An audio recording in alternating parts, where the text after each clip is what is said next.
I spoke to him yesterday about a pre-foreclosure lead that had responded to his marketing efforts.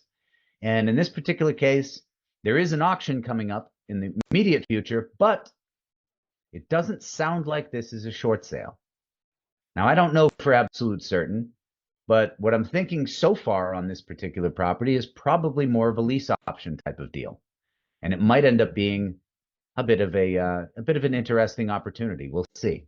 Could end up being a lease option into a sub two, because here in Florida, we have foreclosure prevention statutes that are worded in such a way that you can't buy a property sub two if it's officially in pre-foreclosure. You have to cure the pre-foreclosure first, cure the default, and keep it out of default.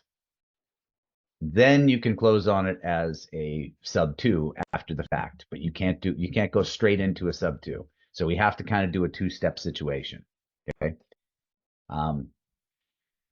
These are the types of things we have to check it out. Every single state has its own peculiar little things. It's not every state that has foreclosure prevention statutes or foreclosure rescue statutes, but it is about 29 of them, from what I understand. Okay. So it's important to know that.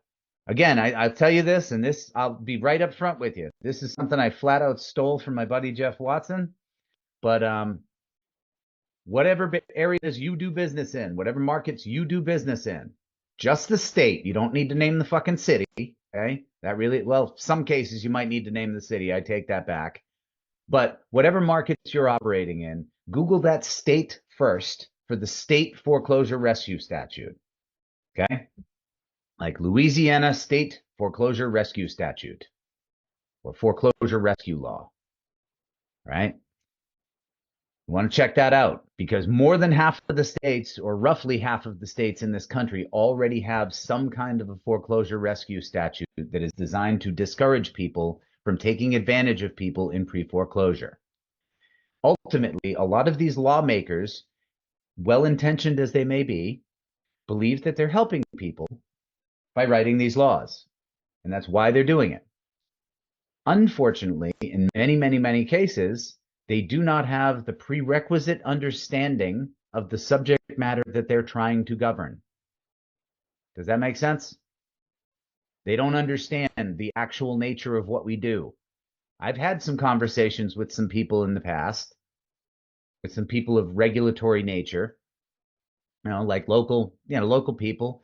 I've had some attorneys, some title companies that really didn't understand what I did, that are like, so are you like a predator? You like take advantage of people that are in pre-foreclosure? I'm like, no, I'm actually the polar opposite of that. I'm a little more like Robin Hood over here. I get people out from under pre-foreclosure so they can move on with their lives. I help them get their credit back on track. I help them get jobs. I help them move up in careers. I help them with all kinds of different stuff. And generally speaking, the biggest thing I do is I simply prevent them from getting foreclosed on, which, believe it or not, most of them are actually pretty grateful for that. There are some every once in a while that aren't that grateful,